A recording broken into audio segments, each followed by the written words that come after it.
Hi పిల్లలు, బాగున్నారా? చూసారా, మనం చూస్తుండగానే 4వ రోజు వీబీఎస్కి వచ్చేసాం. చివరి రోజు వీబీఎస్కి మీకందరికీ కూడా స్వాగతం, సుస్వాగతం. పిల్లలు, మనం గత 3 రోజుల నుంచి లీహుయ్ గురించి నేర్చుకుంటున్నాం కదా. లీహుయ్ వియత్నాం దేశంలో ఉన్నాడు.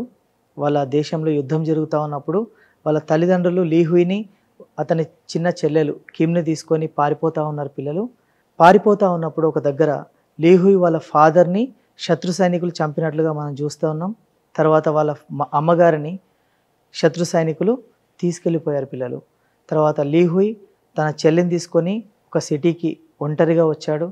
వచ్చిన తర్వాత అక్కడ ఎన్నో ఇబ్బందులు పడ్డాడు. అప్పుడు అతనికి కోహోయ్ అనే ఒక స్త్రీ పరిచయం అయింది.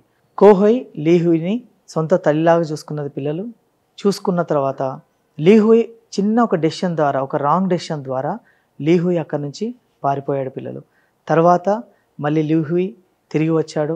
తిరిగి వచ్చిన తర్వాత వాళ్ళ చెల్లెలు లీహుయ్, చాలామంది ఫ్రెండ్స్ వచ్చారు. తర్వాత లీహుయ్ వాళ్ళ చెల్లె కిమ్ ఇద్దరు కూడా చాలా సంతోషంగా ఉన్నారు. పిల్లలు ఆ సంతోషంగా ఉన్న టైంలో ఏం జరిగింది? మళ్ళీ వీళ్ళు ఉన్న కొత్త ప్రదేశంలో యుద్ధం మొదలైంది. పిల్లలు ఇక్కడి వరకు మనం చూసుకున్నాం కదా. అప్పుడు లీహుయ్ ఏం చేశాడు? పిల్లలు ప్రార్థన చేశాడు. జీవం గల దేవునికి ప్రార్థన చేశాడు. పిల్లలు కోహోయ్ దగ్గరకు వచ్చిన తర్వాత నిజమైన దేవుని గురించిన, సృష్టికర్తను గురించిన సత్యాన్ని లీహుయ్ అంగీకరించాడు. పిల్లలు తర్వాత ఏం జరిగిందో తెలుసా? కోహోయ్ లీహుయ్ని ఆఫీస్కి పిలిచారు. పిల్లలు లీహుయ్ నడుచుకుంటూ వెళ్ళాడు. వెళ్ళిన తర్వాత ఆమె ఒక మాట చెప్పింది. ఏమన్నదంటే, లీహుయ్, నువ్వు మీ చెల్లె గురించి ఒక డెసిషన్ తీసుకోవాల్సిన అవసరం ఉంది. ఒక నిర్ణయం నీకే వదిలేస్తున్నాం. ఏంటిదంటే, ఈ బంగారు రంగు వెంట్రుకలు గల స్త్రీ ఎవరైతే ఉన్నారో వాళ్ళ చెల్లెలు వేరే దేశంలో ఉన్నది. మీ చెల్లెని కిమ్ని, మీ చెల్లి కిమ్ని వాళ్ళ దేశానికి పంపించినట్లయితే ఆమె చాలా చక్కగా వాళ్ళ పిల్లలతో పాటు కిమ్ని కూడా చూసుకుంటుంది. ఎందుకంటే ఇక్కడ యుద్ధం జరుగుతుంది కదా, ఎలా పరిస్థితులు ఉంటాయో తెలియదు. ఆ పరిస్థితుల ప్రభావం చిన్న పాప మీద ఎలా ఉంటాయో తెలియదు. కాబట్టి మీ చెల్లిని పంపించడానికి నువ్వు సిద్ధమేనా అని అడిగారు. పిల్లలు లీహుయ్కి చాలా భయం వేసింది. పిల్లలు చాలా కోపం వచ్చింది. వద్దు, మా చెల్లిని నేను ఎక్కడికి కూడా పంపించను, మా చెల్లి నా దగ్గరే ఉండాలి అని లీహుయ్ చాలా గట్టిగా చెప్పాడు. పిల్లలు ఎందుకు తెలుసా?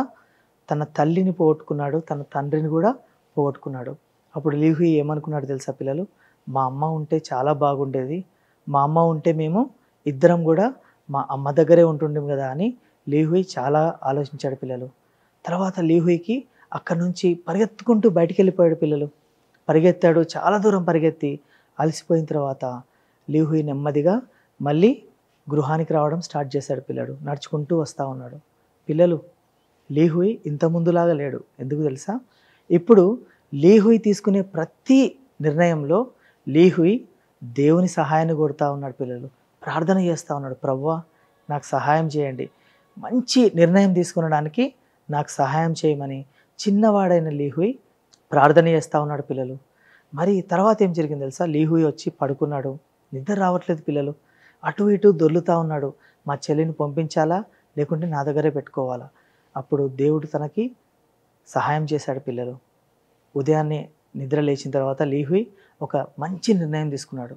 మా చెల్లి ఎక్కడ ఉన్నా కూడా చాలా బాగా ఉండాలి, ఆమె అందరితోటి ప్రేమించబడాలి, ఆమెని వేరే దగ్గరకు పంపిస్తే, ఈ యుద్ధ వాతావరణం నుంచి చాలా దూరంగా వెళ్తే మా చెల్లి చాలా బాగుంటుంది అని చెప్పి లీహుయ్ ఒక నిర్ణయం తీసుకొని కోహోయ్ గారి దగ్గరికి వచ్చి చెప్పాడు. పిల్లలు మా చెల్లిని పంపించడానికి నేను నిర్ణయం తీసుకున్నాను. తర్వాత ఆమెను అడిగాడు, నన్ను కూడా పంపిస్తారా? అప్పుడు ఆమె కన్నీళ్లతో చెప్పింది, పిల్లలు నీ వయసున్న మగపిల్లల్ని పంపించడానికి మన ప్రభుత్వం, ఇక్కడున్న ప్రభుత్వం ఒప్పుకోలేదు అని చెప్పింది. పిల్లలు అయినా కూడా లీహుయ్ ఎలాంటి చెదిరిపోలేదు. పిల్లలు ఎలాంటి కఠినమైన నిర్ణయాలు తీసుకోలేదు. లీహుయ్ ఏం చేశాడు తెలుసా? సంపూర్ణంగా దేవుని మీదనే ఆధారపడతా ఉన్నాడు. పిల్లలు తర్వాత ఏం జరిగింది? తన చెల్లి కిమ్ని వేరే దేశానికి పంపిస్తూ ఉన్నాడు. పిల్లలు తన చెల్లెలు కిమ్ ఫ్లైట్ ఎక్కుతూ ఉన్నది, వెళ్ళిపోతూ ఉన్నది. లీహుయ్కి కన్నీళ్ళు ఆగట్లేదు. పిల్లలు చాలా ఏడుస్తూ ఉన్నాడు. ఆమెకి టాటా చెప్తారు కదా, వీడ్కోలు చెప్పి పరిగెత్తుకుంటూ ఇంటికి వచ్చేసాడు. పిల్లలు కానీ లీహుయ్ కనిపిస్తూ ఉంది, నా చెల్లి ఎక్కడ ఉన్నా కూడా సంతోషంగా ఉంటే అదే చాలు అని అనుకుంటా ఉన్నాడు. కానీ లీహుయ్ తర్వాత మునుపట్లాగా లేడు పిల్లలు. ఏం చేస్తున్నాడు తెలుసా? నీరసంగా ఉన్నాడు, సరిగ్గా తినట్లేదు, తన చెల్లి గురించి ఆలోచిస్తూ ఉన్నాడు. మధ్య మధ్యలో మా అమ్మకి ఏమై ఉంటుంది, మా అమ్మ ఉంటే బాగుంటుంది కదా అనుకుంటున్నాడు పిల్లలు. తర్వాత ఏం జరిగింది తెలుసా పిల్లలు? లీహుయిని ఒక 2 వారాల తర్వాత మళ్ళీ కోహే గారు పిలిచారు పిల్లలు. లీహుయి నెమ్మదిగా వెళ్ళి నిల్చున్నాడు. వాళ్ళని చూస్తే వాళ్ళ మొహంలో ఎంతగానో సంతోషం ఉంది పిల్లలు. చాలా సంతోషంతో, లీహుయి నీకు ఒక మంచి న్యూస్ చెప్పాలి అని వాళ్ళు చాలా సంతోషంగా ఉన్నారు. లీహుయి అడిగాడు, ఏంటండి అని అడిగాడు. అప్పుడు వాళ్ళు ఏం చెప్పారంటే, మీ చెల్లెలు ఏదైతే దేశంలో ఉందో ఆ దేశానికి వెళ్ళడానికి నువ్వు సిద్ధమేనా అని అడిగారు పిల్లలు. లీహుయికి ఒక 2 నిమిషాలు ఏం అర్థం కాలేదు. అసలు నేను వింటున్న మాటలు నిజమేనా అని లీహుయి ఆశ్చర్యపోయాడు పిల్లలు. ఆశ్చర్యపోయి లీహుయి ఏం చేశాడంటే దేవుని స్తుతించాడు పిల్లలు. ఎందుకంటే లీహుయి ప్రార్థన చేస్తూ ఉన్నాడు, దేవా నేను కూడా నా చెల్లి దగ్గర ఉండడానికి సహాయం చేయమని ప్రార్థన చేస్తూ ఉన్నాడు. పిల్లలు, దేవుడు లీహుయి ప్రార్థనని అంగీకరించాడు పిల్లలు. ఆ తర్వాత ఏం జరిగిందో తెలుసా పిల్లలు? లీహుయి రెడీ అయిపోయాడు. విమానం ఎక్కే రోజు దగ్గరకు వచ్చింది. తన చెల్లి కిమ్ని చూడబోతా ఉన్నాడు. లీహుయికి లోపల చాలా సంతోషంగా ఉన్నది. విమానాశ్రయంకి వెళ్ళారు పిల్లలు. వెళ్ళిన తర్వాత లీహుయి అక్కడ వచ్చే విమానాలన్నీ చూస్తూ ఉన్నాడు. చూస్తూ ఉంటే ఏం జరిగింది తెలుసా పిల్లలు? ఎవరితో బాగా తెలిసిన ఒక స్వరం వినపడతా ఉన్నది పిల్లలు. లీహుయి అనుకుంటా ఉన్నాడు, ఈ స్వరం నాకు బాగా తెలుసు అని పక్కన ఉన్న వాళ్ళని సైలెంట్గా ఉండండి, నేను ఈ స్వరం వినాలి అని చెప్పి లీహుయి ఏం చేశాడు తెలుసా పిల్లలు? జాగ్రత్తగా వింటా ఉన్నాడు. అక్కడి నుంచి ఒక స్త్రీ చెప్తా ఉన్నది, నా భర్తను చాలా దారుణంగా చంపేశారు, నా 2 పిల్లలు నా దగ్గర నుంచి దూరం అయిపోయారు అని ఆమె చెప్తా ఉన్నది. లీహుయి గుర్తుపట్టాడు. ఆమె ఎవరో తెలుసా పిల్లలు? లీహుయి వాళ్ళ అమ్మగారు. ఆమె చెప్తా ఉన్నది, నా భర్తను చంపేశారు, నా పిల్లలిద్దరూ చెదిరిపోయారు, నేను ఆ శత్రు సైనికుల చెరలో నుంచి నేను పారిపోతూ ఉంటే ఒక కుటుంబం, నన్ను మంచి కుటుంబం, నేను శత్రువుల చెరలో నుంచి పారిపోతూ ఉంటే ఒక మంచి కుటుంబం నన్ను ఆదరించి నాకు సహాయం చేశారు అని వాళ్ళ మదర్ చెప్తా ఉన్నది పిల్లలు. లీహుయి తన కళ్ళను తానే నమ్మలేకపోయాడు పిల్లలు. వాళ్ళ అమ్మగారిని చూసినప్పుడు లీహుయి ఎంత సంతోషపడ్డాడంటే ప్రపంచంలో ఉన్న ఆనందమంతా లీహుయి కళ్ళలోనే కనిపిస్తూ ఉన్నది పిల్లలు. పరిగెత్తుకుంటూ వెళ్ళి వాళ్ళ అమ్మని హత్తుకున్నాడు పిల్లలు. వాళ్ళ అమ్మ చూసినప్పుడు వాళ్ళ అమ్మగారు ఎంతగానో ఆశ్చర్యపోయారు పిల్లలు. కన్నీరు గార్చి లీహుయిని హత్తుకొని ఆమె చాలా సంతోషపడ్డది పిల్లలు. తర్వాత లీహుయి వాళ్ళ అమ్మగారు సేమ్ ఒకటే విమానం ఎక్కారు పిల్లలు. ఎక్కిన తర్వాత వాళ్ళ అమ్మగారు అడిగారు, కిమ్ గురించి అడిగారు. లీహుయి చెప్పాడు, కిమ్ చాలా భద్రంగా ఉంది. ఈ బంగారు రంగు వెంట్రుకలు గల ఈ స్త్రీ ఎవరైతే ఉన్నారో ఆమె చాలా బాగా మమ్మల్ని చూసుకున్నారు.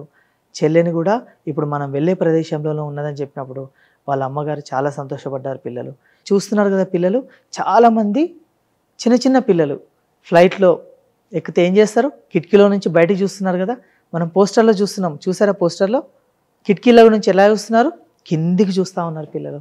లీహుయి మాత్రం వాళ్ళ అమ్మగారి దగ్గర కూర్చొని మాట్లాడుతూ ఉన్నాడు పిల్లలు. వాళ్ళ అమ్మగారు ఏం చెప్పిందో తెలుసా? లీహుయి, నేను కూడా యేసు ప్రభువు నిజమైన దేవుడని అంగీకరించాను, ఆయననే నిజమైన దేవుడని నేను తెలుసుకున్నాను అని ఆమె చెప్పినప్పుడు లీహుయి ఎంతగానో ఆనందించాడు పిల్లలు.